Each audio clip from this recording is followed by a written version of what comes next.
오늘 한 여인에 대한 이야기가 나오죠. 한 여인이 결혼 지참금으로 아마 준비한 것 같습니다. 지금이야 우리가 은행 통장에다가 이렇게 입금할 수가 있지만은 당시에는 뭐 금이나 보배나 아니면 나드의 향과 같이 귀한 재료를 현금화할 수 있는 것들을 보관을 할 수 있도록 이렇게 가지고 있었는데, 이 여인이 아마 자기 결혼 지참금용으로 300데나리온, 지금으로 말하면 장정 한 사람이 1년 동안 돈 하나도 쓰지 않고 모을 수 있는 그 정도의 돈이에요. 매우 크죠. 그때 당시에 여자가 그 정도 모을 수 있다는 것은 사실 인생 전부를 모은 것 같아요. 그러한 향유를 가지고 와서 예수님께 붓는 이야기가 나옵니다. 마치 이것은 한 여인이 결혼을 위해서 준비한 지참금을 드렸다 하는 것은 그 사람을 내 마음에 뭘로 받아들인 거죠? 신랑으로 받아들인 얘기죠. 육적인 신랑이 아니라 영적인 신랑으로 예수님을 만난 사람, 교회의 모든 성도들을 가리켜서 우리는 그리스도의 신부라 그래요. 그리스도의 신부이기 때문에 신랑 앞에서 우리는 어떻게 만나야 되는가 하는 것들을 가장 잘 보여준 여인이 바로 오늘 우리가 읽은 이 이야기의 주인공, 바로 마리아라고 하는 여인이라고 할 수 있을 겁니다. 예수님께서 예루살렘에 이렇게 올라가시면 원래 집이 가버나움이시기 때문에 머물 장소가 없으니까 베다니라고 하는 예루살렘에서 좀 떨어진 곳이에요. 그곳에서 머무시는데 바로 그 집이 문둥병자로 있다가 고침을 받은 집입니다. 그 집에 머물면서 예루살렘에 이렇게 드나드시는데 그곳에서 아마 식사 중이었는지 예수님께 머무시는데 그 소리를 듣고 마리아가 자기가 그동안 모아놓았던 나드 향유, 순전한 나드 향유는 매우 비싼 향유입니다. 그 향유를 가져다가 예수님 머리에 이렇게 붓습니다. 그러니까 그 향기가 얼마나 진동하겠어요. 향수 조그만 뿌려도 냄새가 많이 나는데 그것도 귀한 향유인데 머리에서 부으니까 온통 진동하지 않겠습니까? 이 여인이 그러면 이것을 값어치 없이 생각했을까? 그렇지 않죠. 이 여인이 가장 소중한 것을 예수님께 드리고 싶어서 향유를 갖다가 부은 거예요. 그런데 그 옆에 있는 제자들이 가만히 보니까 저 정도의 향유면 한 300데나리온, 계산이 딱 된 거예요.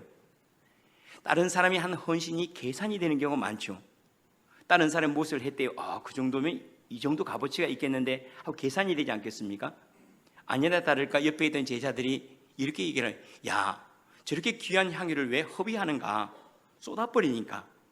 차라리 그것을 팔았더라면, 값비싼 향유를 팔았더라면 그것을 가난한 자들에게 나눠줄 수 있는데 왜 저것을 허비하는가? 라고 이렇게 얘기를 해요. 때때로 우리도 그런 말 많이 하죠. 어떤 사람이 꽃 백송이를 갖다가 너무 지금 꽃값이 비싼데 백송이를 자기 부인 생일로 선물을 줬대요. 그건 미친 짓 아니야?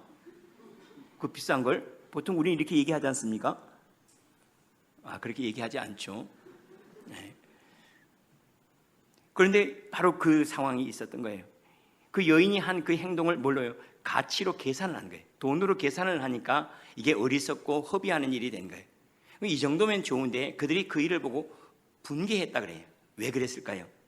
분개한 이유는 아마도 자기들이 이익을 취하려고 했던 것이 아닌가 그런 생각이 들어요. 이 일 후에 사실은 갈려집니다. 주님을 팔아버릴 사람.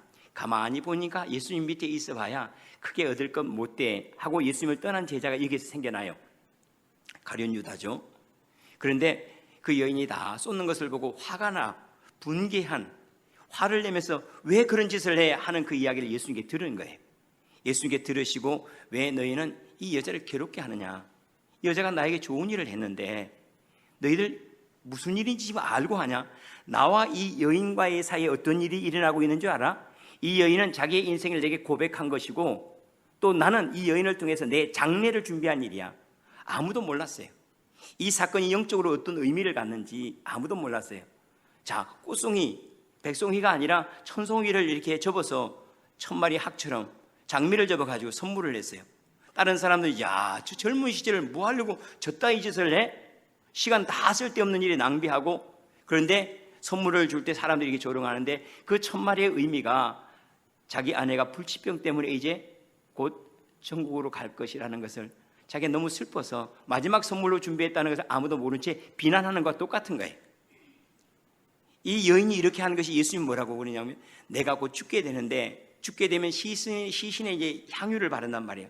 그 일을 미리 발라놓기 위해서 이 여인이 한 것이라.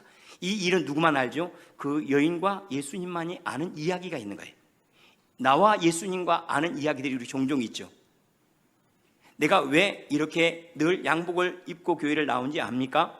내가 어떻게 알겠어? 단벌 신사인지 아니면 당신이 양복을 좋아하는지. 나와 주님과 아는 이야기가 있어요. 내가 왜 찬양대 서는지 당신은 압니까? 잘 몰라요. 당신 같으면 찬양대 설 자격이 없는데, 그렇게 서면 안 되는데 왜 서는지 잘 몰라요. 그런데 그거 아세요? 내가 내 목소리 거의 잃어버릴 만큼, 성대 결절이 왔을 때 잃어버릴 만큼 됐을 내가 주님께 약속한 게 있어요. 내가 노래만 부른다면, 내가 못 부르더라도 내가 찬양대 서겠습니다 하는 약속이 있기 때문에. 이건 누구죠? 아무도 몰라요. 다른 사람 조롱하겠죠. 왜 노래를 그따위로 하면서 찬양대 섭니까? 라고 말하겠죠. 나는 나와 주님만이 아는 이야기가 있는 거예요. 이 여인과 이 주님과 아는 이야기가 있는 거예요. 그런데 왜 괴롭게 하느냐? 사정도 모르면서. 우리는 가끔씩 그런 우를 범하는 경우가 많아요. 내 기준으로 판단하는 경우. 예배를 드릴 때 모자를 쓰는 분들이 있어요. 그때 이유가 있어요. 탈모가 심한 경우, 또 때때로 우리가 항암 치료하는 경우는 머리 빠져요. 그런 경우 감추기 위해서 쓴단 말이에요. 그런데 아니, 보리장머리 없이 왜 예배 때 모자를 씁니까? 그건 한국인의 예의가 아닙니다. 제가 그렇게 가졌던 마음이 있어요. 나중에 알고 보니까 그분이 항암 치료 중이었던 거예요. 얼마나 부끄러워지는지 몰라요. 이처럼 우리는 우리 기준으로 내 생활, 또 내가 알고 있는 그것을 기반으로 해서 다른 사람을 평가하는 경우가 많아요. 제자들도 마찬가지였어요.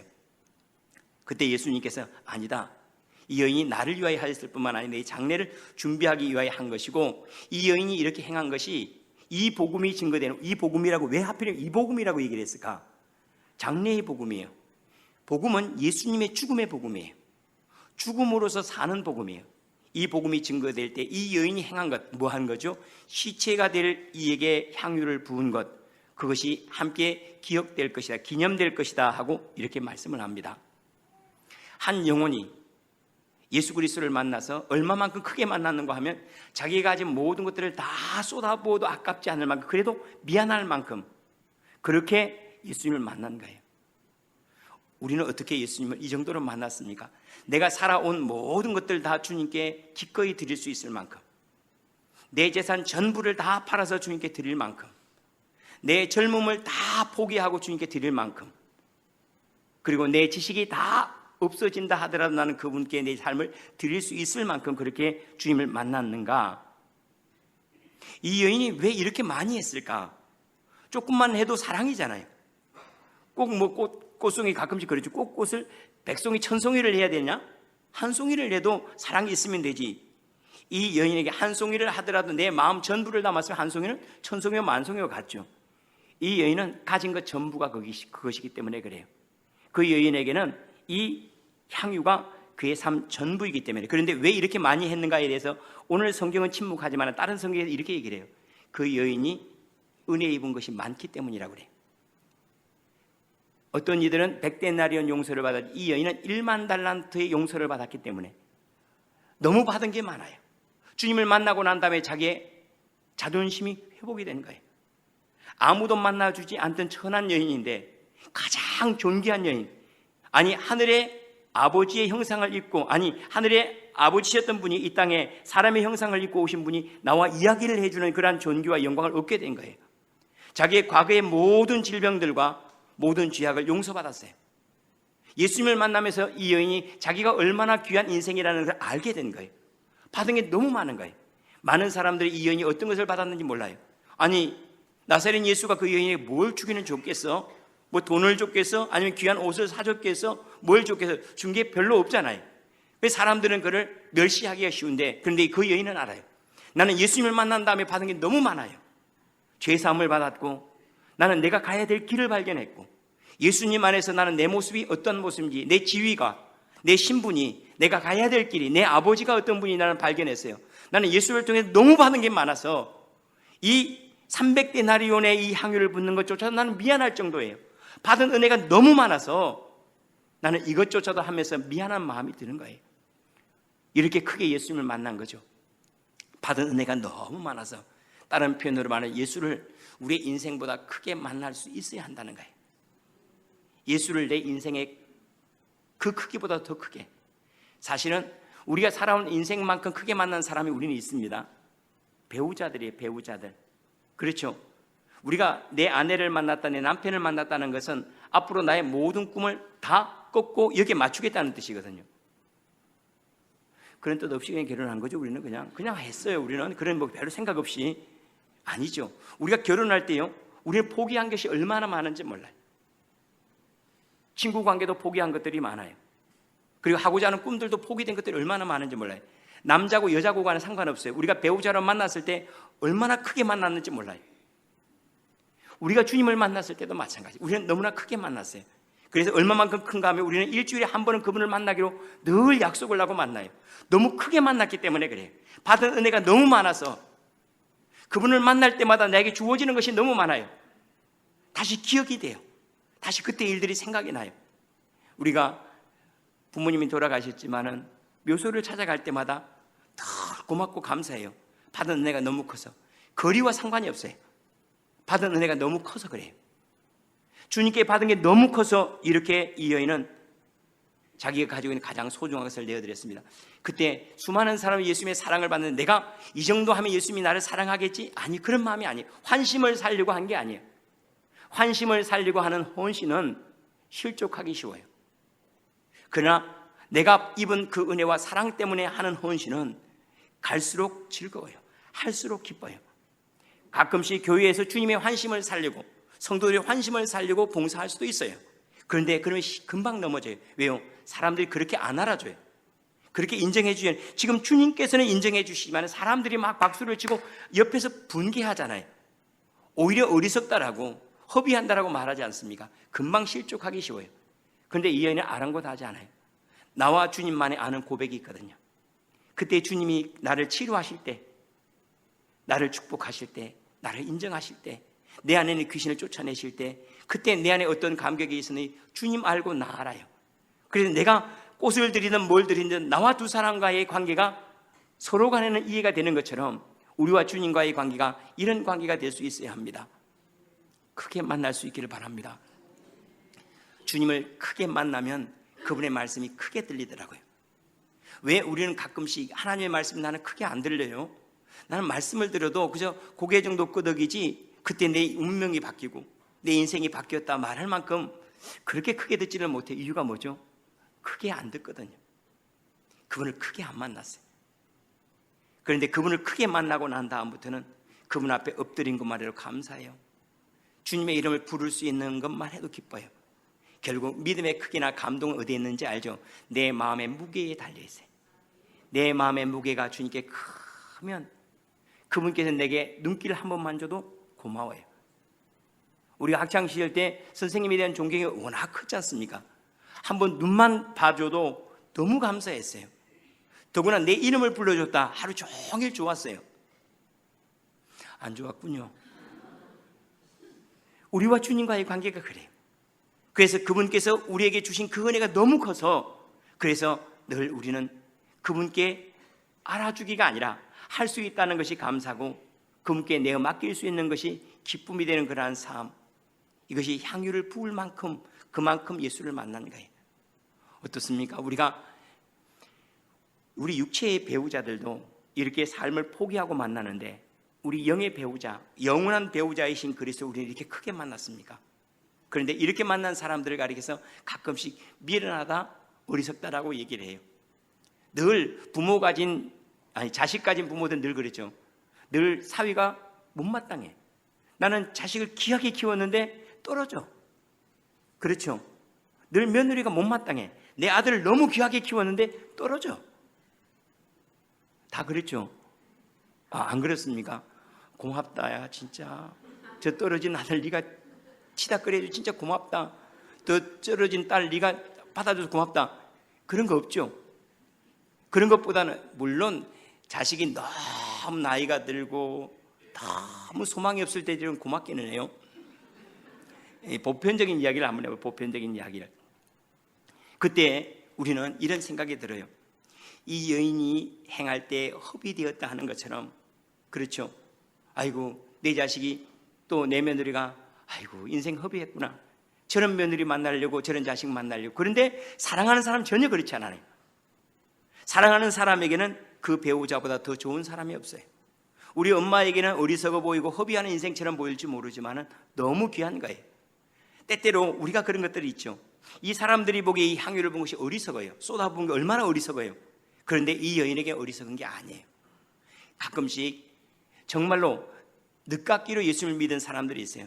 그래서 공부 다 마치고 정말로 뜨겁게 예수님을 만났는데 유학까지 다 마치고 이제 나라에서 당신은 우리나라에서 좀 교수로 와서 수고해 주십시오 라고 하는 그 순간에 하필이면 그때 예수님을 만나버린 거예요. 그래가지고 이 모든 것들을 다 포기하고 선교사로 나갈 때 사람들은 얘기해요. 왜 당신은 인생을 허비합니까? 돌아와서 국가를 위해서 헌신할 수 있는 것들이 훨씬 많은데 왜 그것들을 포기하고 당신이 지금까지 해왔던 학식이라면 당신이 선교제가 하나 도움이 안 되는 왜 그 자리로 갑니까? 라고 어리석다고 인생을 허비했다고 말한 일이 얼마나 많이 일어난지 몰라요. 우리도. 아굴라와 브리스길라라고 하는 부부가 있었습니다. 그들은 기술자들이에요. 당시의 기술자들로서는 대단히 괜찮은 사람들이었는데 그들은 자리를 잡을만 하면 사도 바울이 떠나면 또 따라가요. 또 다시 복음을 전하기 위해서 또 자리 잡을만 하면 또 떠나가요. 그런데 아무를 않고 동행하면서 동역을 해나갑니다. 사람들은 말해요. 아굴라예요, 브리스길라예요. 왜 당신은 그렇게 어리석게 삽니까? 가지 않아도 여기 돈 벌어가지고 선교비 주면 되는데 뭐 꼭 같이 동행할 필요가 있습니까? 그런데 그들은 그렇지 않아요. 사도 바울이 혼자 가니까 옆에 힘이 되고 싶어서, 외로우니까 동행하고 싶어서, 그래도 멀리서 소식 듣는 것보다도 가까이서 더 힘있게 동역하고 싶어서 갔어요. 아무도 이해하지 못하면서 사람들은 말해요. 허비했다라고 말하는 일들이 많습니다. 이공대에서 놀라운 과학기술들을 다 습득하고 난 다음에 이제 산업체로 나가서 봉사할 기회가, 그동안에 나를 위해서 수고해 주신 부모님들의 사회에 다시 공헌할 수 있는 기회가 있는데 갑자기 주님을 만났어요. 선교지로 가는 이들이 있어요. 그때 사람들은 말하죠. 당신이 이런 기술, 이런 학식을 가지고 봉사하고 헌신하고 유익을 끼칠 수 있는 사회를 버리고 왜 어리석게도 미련하게도 그 일을 합니까? 하고 인생을 허비했다라고 말하는 일이 참 많아요. 여러분, 우리 교회는 그렇지 않을 것 같습니까? 당신은 왜 그리 똑똑하면서도 교회 가면 그렇게 미련하게 말도 안 되는 성경 말씀 내가 이해도 안 되는 것 같은데 거기에 당신 귀를 기울입니까? 인생 허비하지 마시오 하고 말할 수가 있다는 거예요. 사회에서 존경받고 인정받는 사람들이 앞에 나가 주차장 주차 봉사를 해요. 당신은 왜 인생을 그렇게 허비해요? 그 시간에 당신이 공부를 하고 그 시간에 혹시 다른 사람을 만나도 훨씬 더 유익할 수 있는데 왜 당신은 그 자리에 있습니까? 여러분, 힘으로 능으로 보여줄 수 있는 것과 감동으로 보여줄 수 있는 게 다른 거예요. 힘으로 능으로 보여줄 수 있는 사람은 무한한 사람들에게 유익을 끼칠지 모르지만은 그러나 사람의 마음을 따뜻하게 하거나 그의 인생을 바꾸는 것은 기술이 아니라 그 사람의 마음을 움직이는 감동이기가 쉬워요. 이렇게 계산되지 않은 부분이 있다는 것을 사람들은, 우리는 특별히 물질화된 세상에서 거의 우리가 유물론자에 가깝게 지금 살아갑니다. 이러한 시대에 우리는 그것들을 매우 가볍게 생각하는 경향이 있습니다. 그때 당시 제자들도 그랬어요. 이 여인이 한 마음도 별로 관심이 없어요. 주님께서 이 여인을 어떻게 받아들이냐 별로 관심이 없어요. 관심은 뭐냐면 이것이 300데나리온이요, 이것이 비싼 향이요, 왜 이렇게 허비하느냐라고 말한다는 거예요. 여러분, 사랑을 고백하는 사람이 계산이 됩니까? 이거 얼마니까 못해, 이거 얼마니까 못해, 이렇게 고백이 됩니까? 안 돼요. 오늘 아침에도 제가 집사람한테 오늘 말씀을 준비하면서 그런 얘기를 했어요. 여보, 내가 사례비를 받아다가 당신에게 주면 당신은 사례비를 받아 내 사랑을 받아? 상당히 로맨틱하죠. 그랬더니 집사람 말 뭐라고 해? 당신은 왜 아침부터 나를 시험 들게 해? 왜 그렇게 어려운 질문을 해가지고 시험 들게 해? 아무래도 사랑을 받았는데 이건 아닌 것 같아 보니까 돈을 받는 것 같아요. 우리 김덕 장로님 어때요? 그런 얘기 한번 꼭 물어보십시오. 가서 당신은 사랑을 받아 돈을 받았다 한번 물어보십시오. 어떻습니까? 신뢰를 받는 거 아닙니까? 난 당신을 신뢰하기 때문에 내 월급을 내어 맡기는 거예요. 그거 헤아려보고 많으면 사랑하고 적으면 덜 사랑하는 거예요? 아니죠. 내가 맡겼다는 건 신뢰를 드리는 거란 말이죠. 이 여인이 지금 고백한 게 300데나리온을 드린 겁니까? 인생을 드린 겁니까? 인생을 드린 거죠. 여러분, 우리가 이렇게 예배에 나온 것이 내 시간을 드린 겁니까? 내 삶을 드린 겁니까? 우리의 예물을 드리는 것이 주님을 향한 헌신의 고백을 드리는 겁니까? 아니면 그 양만큼을 드리는 겁니까? 담겨 있는 것이 달랐거든요. 이 여인이 담아낸 것이 달랐어요. 그들은 껍데기를 보았지만 이 여인은 거기에 담긴 것이 얼마나 소중했던지 자기 인생을 담았기 때문에 그것이 향유가 된 거예요.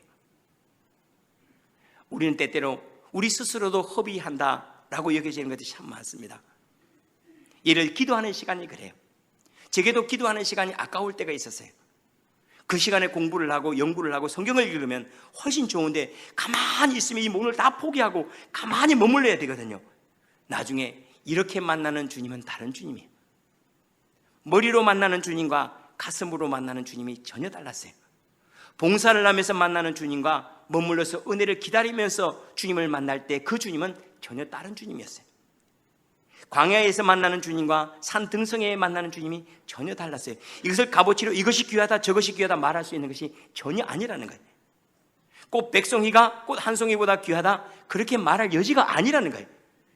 어떤 사람은 한 송이에다가 자기 목숨을 담을 수도 있고 어떤 사람은 백송이에다가 자기 용돈 정도만 담을 수도 있기 때문에 그래요. 이 여인은 자기 인생을 주님 앞에 드린 거예요. 자기 삶 전부를, 자기가 그동안에 신랑을 기다리면서 그동안에 쌓아왔던 것을 다 내 주님이 내 신랑입니다. 제가 지금은 찾아본 날 또 잊어버렸어요. 2부 예배 때는 제가 애워가지고 한 날 이게 자꾸 단기 기억력이 자꾸 없어지네. 함석헌 선생의 시 가운데 그대는 얻었는가인가 만났는가인가 뭐 그런 시가 있어요. 한번 여러분이 찾아보시길 바랍니다. 저는 그 시를 이렇게 읽어가면서 오늘 내가 우리 성도들에게 시를 쓰고 시로 먼저 좀 시작하면 좋겠다 하는 마음이 들어서 시를 끄적거리는데 이게 수준이 영 안 나와요. 그래서 그냥 접었어요. 그래서 즉석에서 이렇게 한번 제가 얘기를 하고요. 당신은 자다가 깨어나도 늘 그리워할 수 있는 그분으로 주님을 만났습니까? 내 살아온 목적이 그분을 만나기 위한 과정이었구나라고 고백할 수 있는 그만큼의 크기로 예수님을 만났습니까? 내 영혼의 신랑이라고 내가 혼인잔치집에 나를 예쁘게 단장하고 가서 내가 그분을 맞이할 신랑처럼 나는 그분을 기쁘게 만났습니까?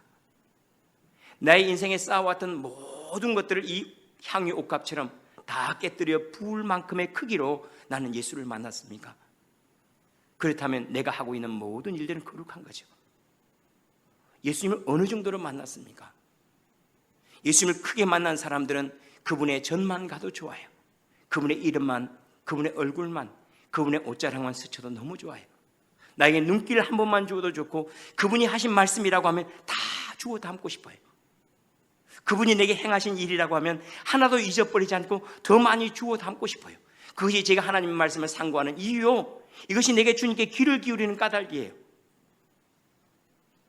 그분이 나에게 너무 큰 분이어서 그분이 내게 행하신 일들이 너무나 놀라워서 나는 다른 사람이 어리석다고 말할지 모르지만은 아무것도 하지 않고 그분 앞에 엎드려 기도하는 시간이 나는 너무 좋고 너무 행복한 것은 난 그분의 얼굴을 한 번 보는 것이 하루 종일 내가 일해서 수고한 값으로 내가 돈 몇 푼 받는 것보다 훨씬 좋기 때문에 나는 그 일을 나는 오늘도 행하고 있습니다라고 말할 만큼 그만큼 크기로 예수님을 만났느냐고 말이에요. 그만큼 크기로 하나님을 만날 수 있기를 바랍니다. 기꺼이 쏟아부으면서 감사합니다 라고 말할 수 있는 것. 때때로는 우리가 우리의 영리한 계산들이 주님의 능력들을 제한하는 일들이 참 많더라고요. 영리한 사람일수록, 다시 말해 이 영리하다는 말은 이렇게 계산에 밝은 사람, 옛말에 그렇죠. 이에 밝은 사람은 사람이 친구가 없어요. 사람이 이것저것 전부 다 이에 득실을 따져서 사람을 만나면 친구를 만나지를 못하죠. 그건 장사하는 거니까 친구는 장사할 수가 없잖아요. 그런데 주님과 우리 관계에서도 마찬가지예요. 너무 영리하게 믿음 생활하는 분들이 있습니다. 내가 이 1시간 동안 내가 놀면 얼마나 놀아. 내가 이 1시간 동안 또 내가 드리는 이 예물을 가지고 이걸 하면 얼마나 많이 남는데, 내가 이런 재능을 가지고 뭘 하면 얼마나 좋은데 라고 계산한다면, 그러면 그런 유물론의 세계, 계산화의 세계에서는 당신이 탁월할지 모르지만은 계산되지 않는 것은 하나도 얻을 수가 없어요. 왜요? 사랑은 계산되지 않는 거예요. 구원도 계산할 수가 없는 거예요. 하나님도 계산이 안 돼요. 하나님의 사랑이 계산이 됩니까? 하나님 능력이 계산이 됩니까? 그럼 내가 하나님의 능력을 믿는다고 하면 내가 계산하는 인생을 살겠다, 그러면 그 주님은 만날 수는 없어요. 계산하는데 밝은 그 인생은 내가 물건 하나 더 살 수 있고 더 넓은 아파트는 살 수가 있겠지만은, 그러나 내가 눈에 보이지 않는 하나님의 사랑과 하나님의 능력과 그분의 위로와 그분의 격려는 만날 수가 전혀 없다는 거예요. 사실은 우리는 눈에 보이는 것보다도 눈에 보이지 않는 것들을 얻기 위해서 눈에 보이는 것들을 지금 취하해 갖고 있는 거 알죠? 왜 우리가 돈을 벌려고 하죠? 돈을 통해서 사랑을 얻기를 원하고 평화를 얻기를 원하고 보이지 않는 것들을 얻기 위해서 돈을 버는 거예요. 돈을 벌기 위해서, 근데 우리 거꾸로 쓰죠. 평화를 써가지고 돈을 벌어요. 뭘 써가지고 돈을 벌어요? 그러니까 거꾸로 인생을 사는 거예요. 보이지 않는 것, 주님 말씀하신 그대로라면 썩을 것을 팔아서 썩지 아니할 것을 사라 말씀하신 그대로. 여러분, 좋은 침대를 사기 위해서 여러분들이 돈을 법니까? 아니면 평안한 잠을 얻기 위해서 돈을 법니까? 침대 살려고 돈 벌죠. 그렇죠. 침대 살려고 돈 벌어요. 우리는 그렇게 살아가요. 이게 뭐냐면 계산하고 허비하는 인생이라고 많은 사람을 평가하고 그렇게 살아가요. 그거 안 돼. 그거 안 돼. 한번 생각해 보십시오. 수많은 사람들이 막 박수치고 환호할 수 있는 예술의 전당에 가가지고 노래를 부르지, 뭐 이런 데 와서 뭐 수준 낮은 데 와서 노래를 불러요? 감사하세요. 절대 여러분 얘기는 아니니까, 그죠? 목사님이 저렇게 남을 비난하고 이렇게. 저도 마찬가지죠. 저는 우리는 다 동일해요. 그런데 그것이 계산으로 된다면 그러면 우리는 목을 이렇게 사용할 수가 없어요. 그런데 그 영화로운 사람들이 이렇게 낮은 곳에 나와서 다른 사람에게 찬양을 하고 그리고 함께 참여할 때 그것이 주는 것들은 그 고귀한 사람들이 박수 몇 번 치는 것과는 비교할 수가 없어요. 부자가 와서 이 향유를 부었다고 생각해 보세요. 감동이 될까요? 아니죠. 이 여인은 그의 삶 전부를 쏟았기 때문에 이것이 다른 사람들에게 때때로는 허비한다라고 말할 수 있을지 모르지만은 그러나 이 모든 일들이 많은 사람들에게 움직임이 되었고 주님께서 그것을 받으신 바 되었어요. 우리는 이런 일들을 종종 합니다. 왜 당신은 내 방식대로 사랑하지 않아? 라고 비난하는 게 이 어리석은 사람들이 분개한 것처럼 그렇게 하는 경우가 많아요. 저도 그렇게 살았거든요. 어느 경우냐면 때때로 큰 교회가 건물을 막 크게 지을 때 우리는 얼마나 욕했어요. 저것 가지고 똑같은 말 했어요. 세상에 저 돈 가지고 팔아서 고아원을 짓고 복지원을 하면 얼마나 많은 사람들이 도움을 얻을 수 있는데 뭐 하려고 저렇게 교회를 크게 지어 그랬죠. 제가 그랬어요. 그런데 그건 미련한 거예요. 저는 그 사람들이 그 건물을 지을 때 돈 한 푼 주지도 않고 왜 당신은 내 방식대로 사랑하지 않으라고 말했던 거예요. 방식이라는 거예요. 사랑하는 방식이 다 똑같을 필요는 없어요. 그렇죠. 나는 이 건물을 통해서 하나님을 사랑하고 때때로 주님께서는 다른 방식으로 또 사랑할 수 있는 길을 열어놓아요. 주님이 그런 말씀을 해요. 가난한 사람 너희와 항상 있거니와 가난한 사람들은 항상 있거니와 나는 그렇지 아니하니 내게 좋은 일을 해도다 그래요. 사랑하는 방법이 다른 거죠. 예수님을 사랑하는 방법과 다른 방법들이 가끔씩 우리가 관광지에 가서 지금 막 놀랍다, 야 신기하다 이렇게 보는 것들이 우리가 지금 욕할 그런 일들이란 거 알죠. 한 사람이 황제를 위해서 만들어냈던 베르사유 궁전, 그 가서 막 우리는 막 화장실도 못 찾아가지고 막 너무 커가지고 화장실도 못 찾아요. 그러면서 우리는 막 박수를 치고 막 그래요. 근데 지금요, 지금 그렇게 큰 건물을 짓는 우리 뭐라고 그러세요? 세상에 저렇게 큰 건물을 뭐 하려고 지어? 저거 팔아서 그 건축비라면 수많은 사람이 좋은 일을 했을 터인데, 한번 이런 말들을 예술하는 사람들 한번 물어보세요. 예술하는 사람들한테, 예술하는 사람이 뭐 하려고 그렇게 해가지고 이 조그만 거 이거 뭐 하려고 그래? 또 예술작품 사는 사람들은 물어보세요. 세상에 그 많은 돈으로 사람들이 나눠주지 조그만 예술작품 하나에 뭐 수십억 하나에 뭐 하려고 사? 피카소의 황소는 뭐 하려고 사? 그걸 자전거나 많이 사지. 자전거 새 자전거 사가지고 많이 나눠주지. 뭐 하려고 황소는 고물딱지 만들어가지고 작품 만들고 그걸 뭐 230억에 사고 그래요. 이게 전부 다 이런 말들이 뭐냐면 전부 다 계산하는 거예요. 다 계산해가지고 왜 당신은 내 방식대로 예수를 사랑하지 않아요? 당신 내 방식대로 예수를 사랑해야지. 당신은 왜 내 방식대로 예수를 안 믿습니까? 내 방식대로 예수를 믿어야지. 이게 제일 많이 하는 사람이 목사예요, 목사. 당신은 왜 우리 방식대로 안 합니까? 당신은 왜 우리 방식대로 예수님을 사랑하지 않습니까? 그리고 성도들도 어느 팀인가 익숙해져서 우리 방식대로 하지 않으면 이단이라고 그래버려요. 우리 방식대로 사랑해야 되고 우리 방식대로 예배해야 되고 우리 방식대로 노래해야 돼요. 우리 방식대로 전부 다 해야 돼요. 그러지 않습니다. 사랑에는 규격이 없어요. 내가 가지고 있는 것으로 하는 거예요. 내가 노래가 있으면 주님께 노래를 드리는 거고, 내게 기술이 있으면 기술을 드리는 거예요. 그 안에 담기는 것이 나라면, 그 안에 담긴 것이 내가 주님을 향한 믿음의 고백이라면 그것이 가장 아름다운 것이라는 것을 우리가 잊지 않았으면 좋겠습니다. 이런 일들이 일어날 때 옆에서 사실은 제자들은 고마워해야 되거든요. 자기들은 향유 살 돈이 없어요. 그런데 이 여인이 대신해 줬어요. 그때 옆에 박수를 치면서 고마워해요. 마리아여, 참 고맙습니다. 우리가 할 수 없는 일들을 당신이 해줬네요. 예수님의 향유는 우리가 챙겨드렸어야 되는데 우리가 챙기지 못한 것을 당신이 챙겨주셔서 참 감사합니다 라고 박수를 쳤더라면 그때 그 자리에 잔치가 됐을 텐데 싸해진 거예요. 우리 교회에서도 또 교회 생활뿐만 아니라 사회에도 그런 경우 있죠. 잘났어요. 지만 않아? 꼭 이렇게 잘한 거 있을 때는 박수 쳐줘야 돼요. 박수 쳐주는 영성이 대단히 큰 영성이더라고요. 다른 사람이 잘했을 때 참 고맙다라고 여기는 것, 다른 사람이 희생했을 때 감사하다고 여기는 것, 비아냥거리지 않고 내가 하지 못하는 분을 당신이 해줘서 고맙습니다. 나는 마음이 있었지만 내 형편이 못해서 내가 못하는 것인데 당신이 이 일을 감당해 주셔서 참 감사합니다 라고 말할 수 있는 아름다운 일을 아름답게 볼 줄 알고 고마운 일에 대해서 박수를 칠 줄 아는 그러한 믿음, 이것이 주님께서 하시는 일 아닙니까?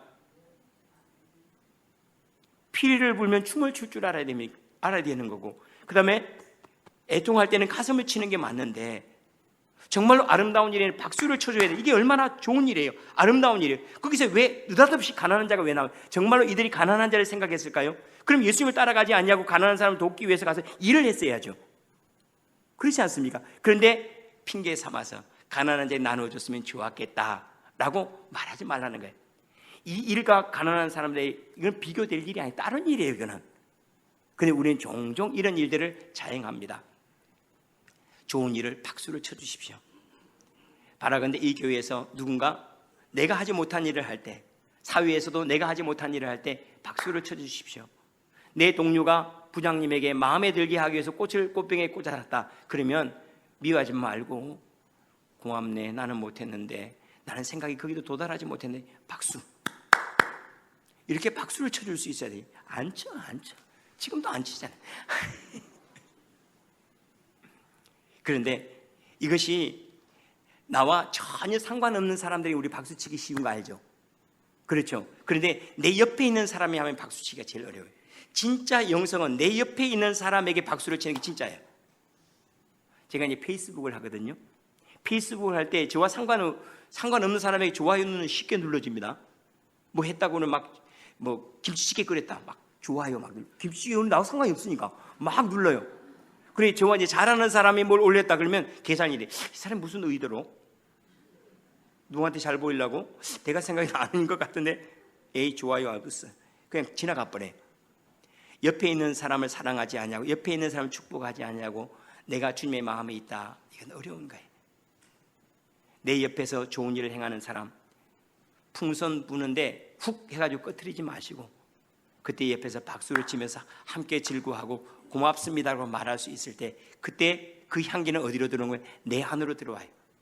그 향유는 내 안으로 들어와서 내 마음을 훈훈하게 하고 그리고 이것을 축제로 바꿔간다는 사실입니다. 이 여인이 정말로 큰 계시를 받고 그래 예수님께 돌아가신다고 해 내가 향유를 받을 거야 그런 마음으로 했을까요? 아니죠. 이 여인은 그냥 사랑으로 했어요.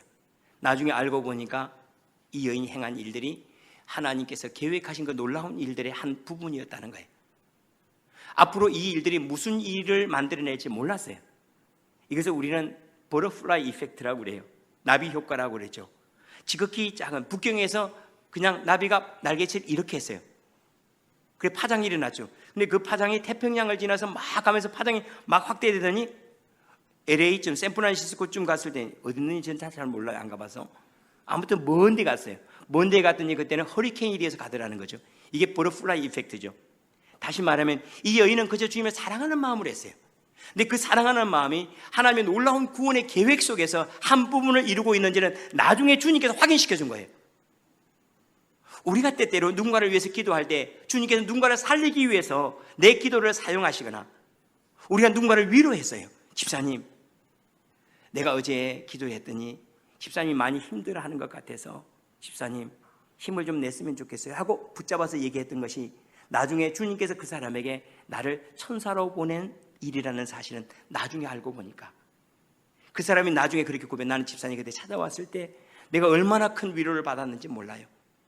왜냐하면 나는 내게 친구가 한 사람도 없는 줄 알았는데 그때 집사님이 찾아온 것은 내게 주님의 위로가 되었어요.